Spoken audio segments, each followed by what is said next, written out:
The silence before the storm. They called it a family decision, but what they really did was rob me blind. They sold my invention, my life's work, for the price of a handbag. And now, years later, they want back in, not because they care, but because I turned betrayal into billions. They said I was lost, that I was chasing fantasies. But today, I own the very empire they tried to bury. This is not just a story of success. This is a reckoning, and they never saw it coming. The room was silent except for the soft clicking of the keyboard and the low hum of the Bloomberg terminal. I sat alone in my private office on the 43rd floor, bathed in the cold glow of data, real-time charts, projections, figures that danced like ghosts across the screen. Quantum core technologies had just hit another record high, 4.2 billion. It was official. The algorithm they once mocked, dismissed as scribbles, now pulsed through the veins of every major AI network in North America. The same algorithm they stole from me, signed away with their names where mine should have been. My finger hovered over the glass as if touching the numbers would make it feel real. It didn't. It never does. Not when you build an empire out of betrayal. My phone buzzed again. Another text. "Sweetie, please call us. We need to discuss a family investment opportunity." That word, family, felt poisonous in my mouth. I didn't even open the message. I just stared at it for a moment, letting the weight of it settle like ash on my chest. They hadn't called when I was living off instant noodles in a studio apartment, running code until my eyes bled. They didn't want to talk about investment when I was pouring everything I had into a dream they said would never work. But now they wanted a meeting. Now they wanted to support. I laughed under my breath, a sharp, bitter sound that bounced off the marble walls. You don't get to claim the tree after you've spit on the seed. 5 years ago, I still remember that dinner, the clinking of silverware, the wine my father liked too much, the smell of overpriced roast chicken. "We sold your patent," he said, like he was telling me the forecast. No emotion, no guilt, just a statement. I remember the fork trembling in my hand, frozen halfway to my mouth. "You did what?" My voice cracked, but they didn't flinch. "That company you refused to meet with offered $10,000, he said. "It was generous." My mother nodded beside him, smiling like this was a lesson in maturity. "Now you can focus on a real career, honey. Anderson and Company is still waiting to hear back about that accounting job." My hands went numb. I couldn't speak, couldn't move. They had taken everything, not just the patent, but the future it represented. And they didn't even understand what they'd done. "That patent was mine," I whispered, barely able to breathe. "How did you even access it?" Dad didn't miss a beat. "You used our garage, our tools, our electricity. You're listed as a dependent. That makes it family property." Family. That word again. I pushed back from the table, my appetite dead. My heart was pounding so loud I could barely think. I ran upstairs to what used to be my room, now a bland guest room, and checked my email. There it was. The official confirmation. U.S. patent number 10,458,792 B2 had been transferred to Tech Corp Industries.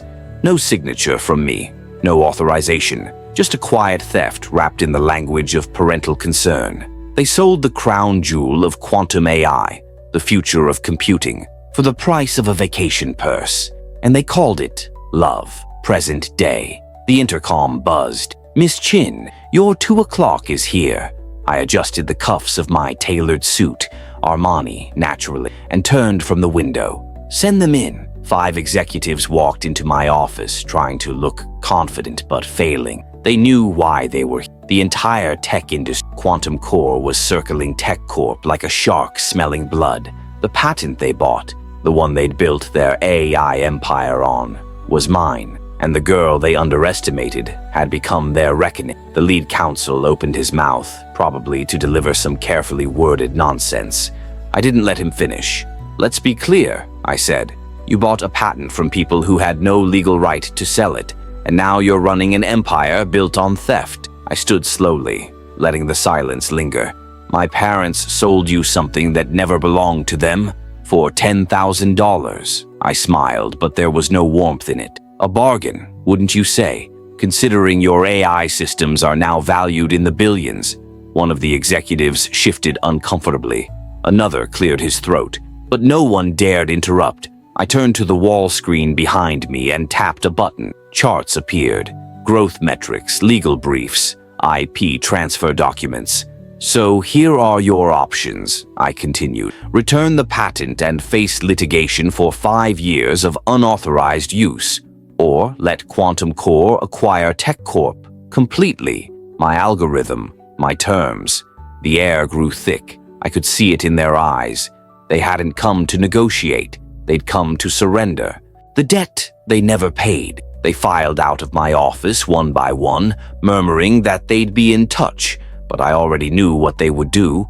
They'd fold. They always do. You see, they came prepared for a negotiation, for another boardroom bluff. But what they got was a reckoning years in the making. I didn't just outcode them.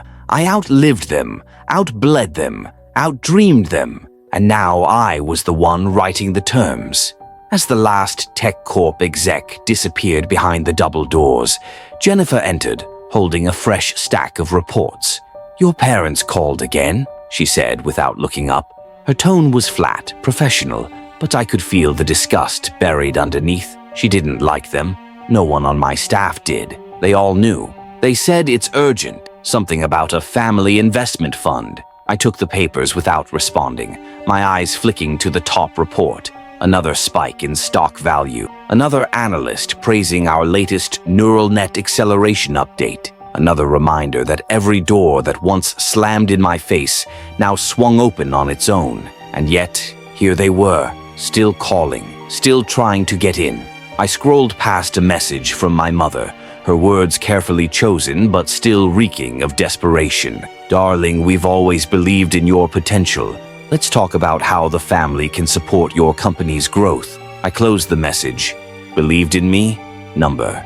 They believed in what I could do for their reputation, for their status, for their bottom line, but they never believed in me. 4 years ago, in their spotless suburban kitchen, I tried to show them the business plan, the diagrams, the code, the vision. Mom sipped her tea like it was poison, eyes darting between me and her freshly polished marble countertops. "Honey," she sighed, "you have an accounting degree. Why not build on that?" Dad didn't even try to hide his disdain. "We already sold that computer nonsense. It's time to get serious." My hands trembled as I held the papers, the blueprint for a future they refused to see. "You sold it for $10,000, I said. "And you call that an investment in my future?" He slammed his hand on the table. "We protected you from wasting your life." That was the last night I spent in that house. I moved out that evening, left behind the good china, the framed diplomas, the family dinners that always ended in shame. I found a studio apartment downtown, cracked tiles, leaky faucet, but it had a desk, a chair, and silence. That was all I needed. I rebuilt the algorithm from scratch. Better, smarter, stronger. While they hosted cocktail parties and talked about my lost potential, I built the engine that would change the way machines think. I lived off ramen and vending machine coffee. I coded until my fingers went numb. I cried, I screamed, and then I broke through. The night I watched the simulation run clean for the first time, I sat alone in the dark, crying like I'd won a war no one even knew I was fighting, because I had. And now, the war was over, or so I thought. "Miss Chin," Jennifer's voice interrupted my thoughts again, quieter this time. "Your parents are downstairs." In the lobby, I looked up slowly. Of course they were. They didn't call. They didn't wait for permission. They came, as always, expecting the world to open for them. "Send them up," I said, my voice low. I didn't feel rage anymore. That burned out long ago. What I felt now was colder, a kind of surgical clarity, a hunger for closure. I turned my chair toward the window, watching the skyline, the glittering towers of Quantum Core rising like monoliths over the city they once said I'd never belong to. Let them see it. Let them see what they gave away. The doors opened behind me and I didn't even turn. I recognized their footsteps. my mother's heels tapping confidently across the floor, my father's steady stride just behind. "Sweetheart," Mom began, her voice coated in polished charm. "You've done so well for yourself. We always—" "Did you?" I interrupted, finally turning around. I clicked a button on my desk. An old email appeared on the screen behind me, the one she'd sent to Aunt Sarah 5 years ago. She's playing entrepreneur again. Poor thing, still living in that dumpy apartment, pretending she's Steve Jobs. I didn't need to say anything else. I just watched her face. It cracked just slightly. "That's ancient history," Dad muttered, clearing his throat. "We're here to discuss the family's involvement in Quantum Core." My laugh was quiet, but it cut deep. "Family involvement? You mean like how you involved yourselves in selling my patent?" "That was a misunderstanding," Mom said quickly. "We were thinking of your future." I stood, walking to the massive window that overlooked the city. "Let's talk about the future you had in mind. Junior accountant at Anderson and Company, right? Corporate ladder, beige cubicle, retirement at 65. You sold my future for $10,000 and called it protection." "We've drafted a proposal," she said, holding out a folder with shaking fingers. "A family investment trust. We could pool our resources." "Resources?" I turned back, my voice sharp. "You mean the money from my stolen patent?" I tapped another button. The wall screen lit up with Quantum Core's valuation chart. That algorithm, it's now the foundation of our quantum AI platform. Market value, $4.2 billion. That's a 42,000% return you decided wasn't worth it. My father's face paled. "We didn't know. You didn't care," I snapped. "You cared about appearances, about what your friends would think, about your precious country club."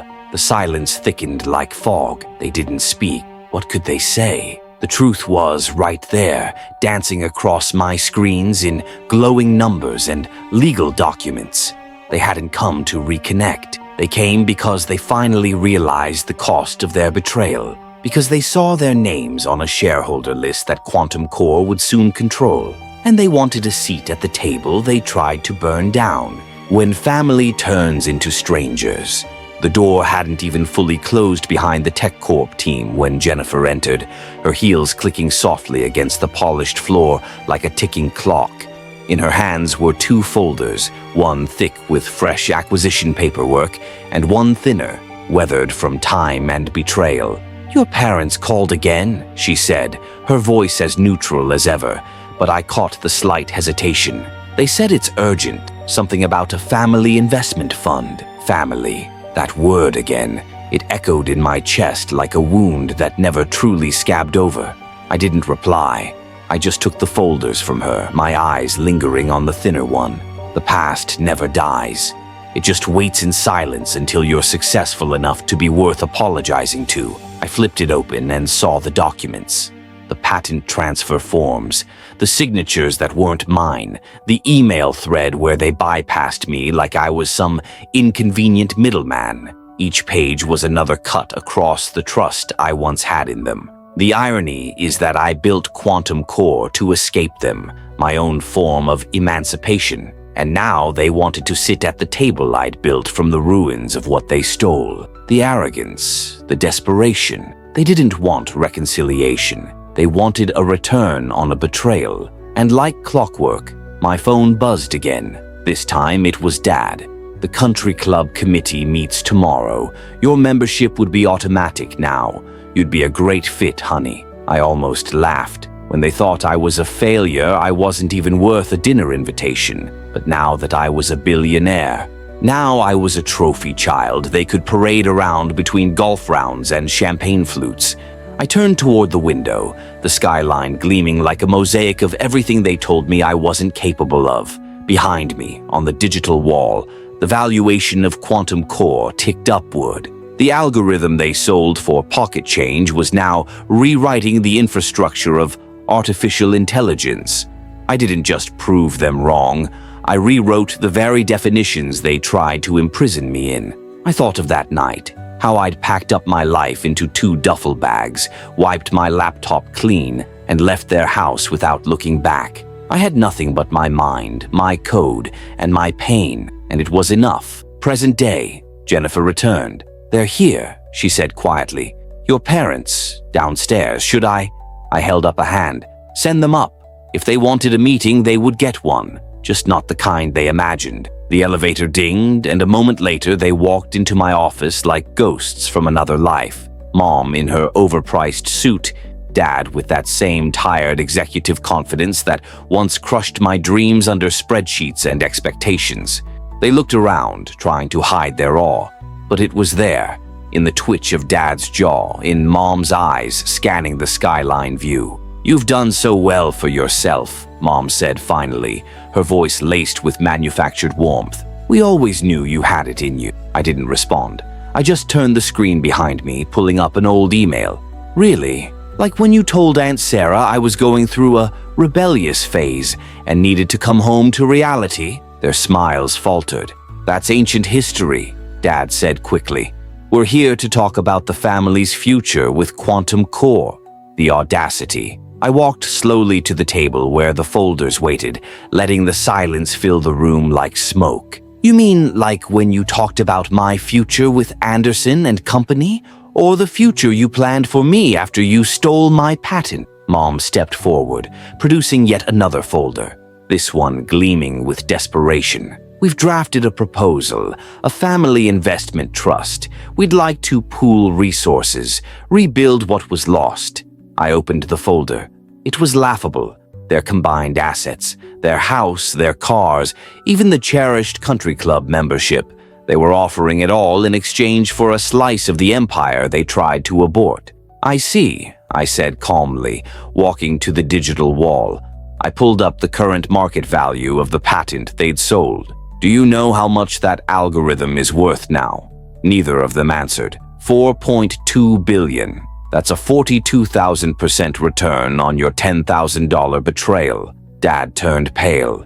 "You don't understand. We were trying to protect you."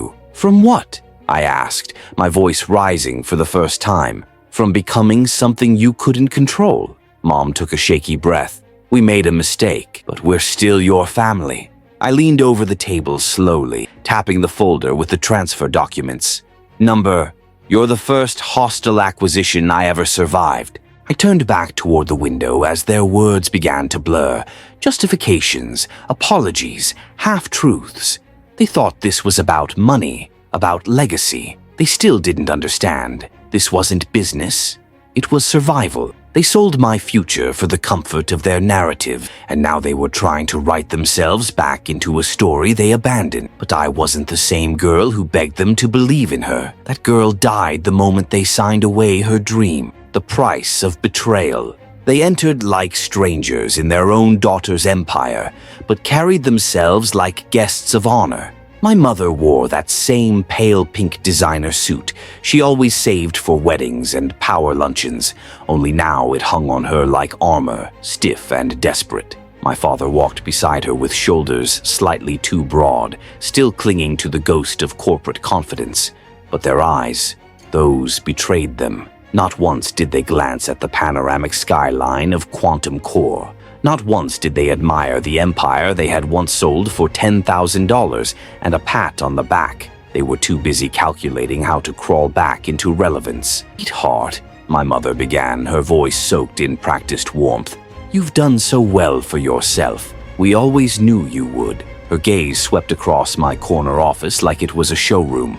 I leaned back in my chair, expression unreadable. I had prepared for this meeting, not just in documents and legal terms, but in silence, in wounds that had festered long enough to grow teeth. I wasn't here to make peace. I was here to document the crime scene. "Did you?" I asked quietly, letting the question hang. I tapped the screen beside me and pulled up an email. An old one I'd never deleted. The subject line, Chin, entrepreneurial phase. I read the contents aloud. "She's struggling to find her path. It's heartbreaking. We're hoping she'll grow out of this computer obsession soon." I looked up. "You sent that to Aunt Sarah 3 months after you sold my patent." My father shifted in his chair, that subtle discomfort he couldn't quite mask anymore. "That's ancient history," he muttered. I smiled. "Then let's talk about history." I nodded to Jennifer, who entered with 2 folders. one thick with acquisition contracts, the other paper-thin and yellowing, the original patent transfer documents, the receipts of betrayal. I placed the old folder on the table like a relic. This is what you sold, without permission, without a conversation. You forged my name. You claimed guardianship over an adult child. You committed fraud. My mother's hand trembled slightly as she reached for her coffee. We had your best interest at heart. No, I said, voice low and precise. You had your reputation at heart. Your need to control what you'd understand. You took the thing that defined my career and tossed it away because it didn't look like the career you dreamed were trying to protect from disappointment. My father snapped, wasting your life on something that might never work. And yet, I replied, standing slow. While you were busy family, I was having a breakdown, was building a quantum process that would power the future. I turned to the wall screen. This is Quantum War's current value. This is the technology that was born in your garage. Yes, never yours. I paid for this night. Bleeding eyes, code that no one else. The silence stretched. The hum of the air conditioning felt intrusive. And now you're stepping because the company you sold my work to is about to be devoured. You thought you gave me a lesson in reality, but all you did was hand me the tool I needed to outgrow you. My mother cleared her throat. Your father and I have put together a proposal, a family investment trust. We'd like to resources, be part of Quantum earned slow resources. You mean the $10,000 you got from my stolen patent? My father looked. Let me do the math, walking the touch swinging up a graph. That algorithm you sold, it's now the core of a platform worth $4.2 billion. That's a 42,000 return on investment. You missed it. You can't hold a grudge forever. My father said, tight. We're your parents. You were my parents, I corrected. Now, your shareholder, small one, tech, the company I'm acquiring, their expressions dropped in tandem. You'll be absorbed at market value, I added. About 15,000. Congratulate. You wouldn't, my mother. We're family. I paused closer until I could see the fine line of her eyes. The ones no amount of could hide. Family, believe family doesn't steal your family doesn't call your while cashing your back. She opened her mouth. Closed. For once, dared speak. No clever apology. Jennifer knocked lightly. Miss Chin, press is asking a statement about the acquisition. Later, I said. I turned back to them. You came here thinking you were part of my success. But you're not. You're a footnote, a cautionary tale, a reminder that sometimes the people closest to you are the ones who hold the knife. I walked over to the safe beneath my desk, pulled out a folder. The original schematics of Quantum Core's current engine, the one I developed after they gutted me of version 1. My father's eyes locked on the folder. What is that? Version 2, I said softly. The version I built when I had nothing left but pain. It's cleaner, faster, smarter. It's the reason Quantum Core will dominate for the next 2 decades. He stepped forward, desperate now. And we can be part of that. You already were, I said. The part that reminded me why I should never trust anyone who doesn't see me. My mother's voice cracked. We were afraid. Watching you waste your life on code while everyone else's kids were climbing ladders, getting married, having babies.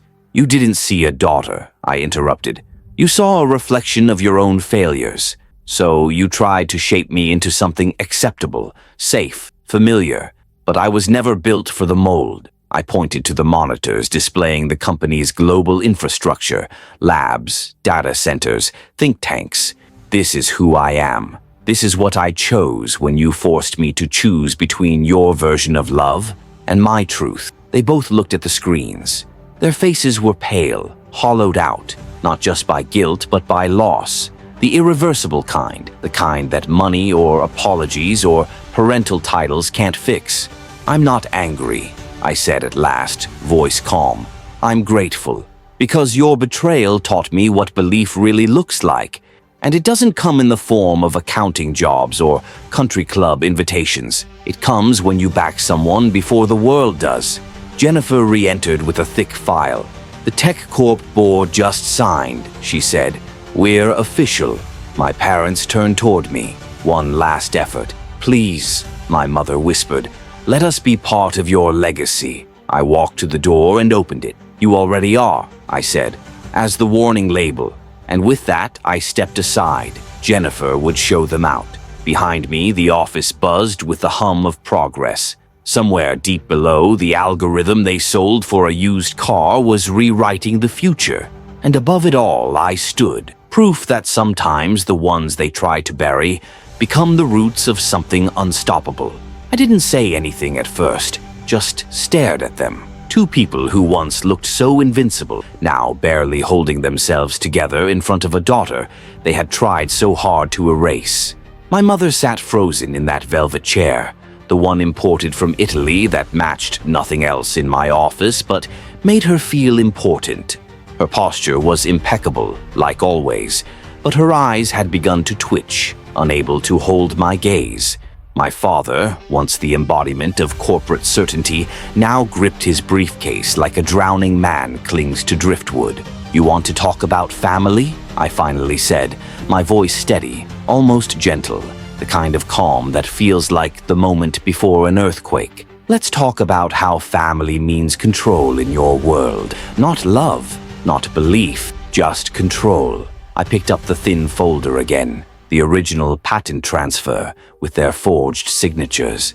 "You didn't just steal my algorithm. You stole my autonomy, my name, my voice.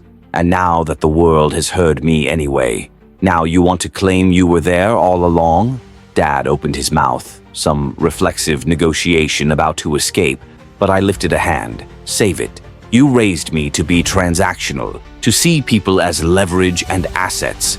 Congratulations. It worked, but I'm not your asset anymore." I walked over to the glass wall of my office, looking out at the skyline.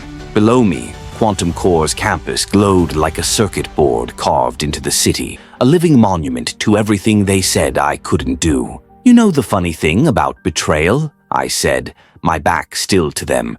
"It doesn't break you. It sculpts you. It burns off the parts that need approval. It sharpens what's left into something unstoppable." When I turned around, they looked smaller, diminished, like relics of a world that didn't exist anymore. "You see all this?" I gestured to the walls, the screens, the empire humming just beyond the glass. "This is what I built while you were telling people I was broken. This is what I created from the rubble of your expectations. And now you want in? You want a seat at the table you tried to burn down?" "Sweetheart," my mom whispered, her voice trembling. "We made a mistake." "No," I said quietly. "You made a choice. Repeatedly. For 5 years. You chose silence. You chose shame.